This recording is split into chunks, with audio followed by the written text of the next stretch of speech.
سلام، خوش آمدین به کانال جهان افسانه و حقیقت. امروز برایتان داستان آورده ایم درباره حضرت یوسف علیه السلام. پارت اول از تولد تا آغاز حسادت برادران، کودکی که آسمان او را انتخاب کرده بود. در میان پیامبران داستانی هست که خدا خودش آن را احسن القصص، زیباترین داستان نامیده است. داستان پسری که در چاه انداخته شد، برده فروخته شد، زندانی شد و در نهایت پادشاه مصر شد. این داستان حضرت یوسف علیه السلام است، اما همه چیز از یک خواب آغاز شد. تولد یوسف علیه السلام در سرزمین کنعان، در خانه پیامبر بزرگ کودکی به دنیا آمد که چهرهش نور داشت. پدرش حضرت یعقوب علیه السلام. یعقوب میدانست این کودک با دیگران فرق دارد، نه فقط به خاطر زیبایی بلکه به خاطر نوری که در نگاهش بود. روایات میگوید یوسف آنقدر زیبا بود که هر کس نگاهش میکرد چند لحظه در سکوت میماند. اما زیبایی همیشه نعمت نیست، گاهی امتحان است. برادرانی که حسادت را کاشتند. یعقوب علیه السلام فرزندان زیادی داشت، اما یوسف و برادر کوچکش بنیامین فرزند همسر محبوبش بودند.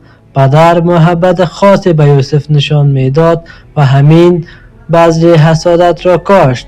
برادران در دل می گفتند چرا پدر یوسف را بیشتر دوست دارد؟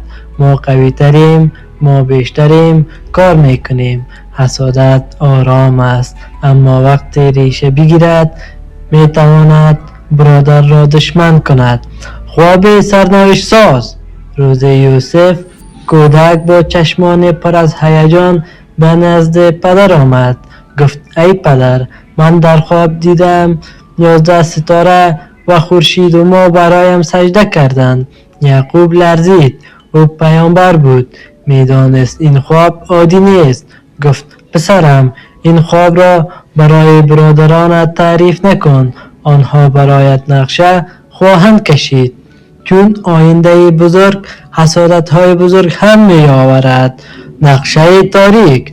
برادران دور هم جمع شدند. یکی گفت یوسف را بکشیم، دیگری گفت نه، او را در چاه بیندازیم، کاروان می آید و او را می برد و ما راحت می شویم. و این گونه اولین خیانت در زندگی یوسف شکل گرفت. روزی که پدر نگران بود، برادران نزد پدر آمدند اجازه بده یوسف با ما بیاید بازی کند. یعقوب دلش لرزید، گفت می ترسم گرگ او را بخورد. اما آنها اصرار کردند و یوسف رفت بدون آنکه بداند قرار است زندگیش برای همیشه تغییر کند. چاه. در میان بیابان کنار چاه عمیق لبخندها تبدیل به سردی شد. دستها که باید محافظ باشند او را گرفتند و به درون تاریکی انداختند. یوسف سقوط کرد، تنها، بی پناه، اما نه بی خدا.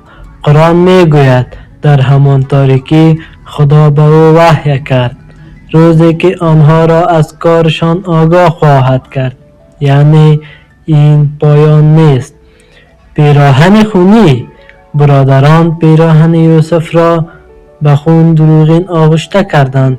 به خانه برگشتند، گریه کردند، نمایش اجرا کردند، گفتند گرگ او را خورد.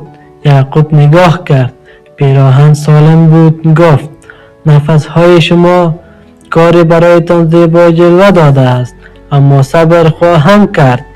و این گونه صبر یعقوب آغاز شد. کاروان. در دل شب کاروان به چاه رسید. دول انداختند.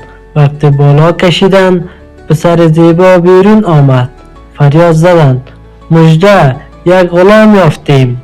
و یوسف از چاه به بردگی فروخته شد. قیمتش ناچیز بود، چون نمیدانستند چه گنجی در دست دارند. ورود به مصر. کاروان او را به مصر برد. در بازار برده ها فروخته شد و مرد بزرگ از دربار مصر او را خرید. گفت او را گرامی بدار، شاید برای ما سودمند باشد یا او را فرزند خود کنیم. و یوسف وارد خانه ای شد که قرار بود محل امتحان بزرگش باشد. پایان پارت اول. پسر درون چاه اکنون در قصر مصر است، اما خطر هنوز تمام نشده و در همین خانه وسوسه شکل خواهد گرفت که تاریخ را تکان می دهد و تهمت زده خواهد شد که یوسف را به زندان می برد. اما آن داستان در پارت دوم خواهد گفته شد. اگر از ویدیو خوشتان آمد لایک و سابسکرایب را فراموش نکنید. منتظر پارت بعدی باشید.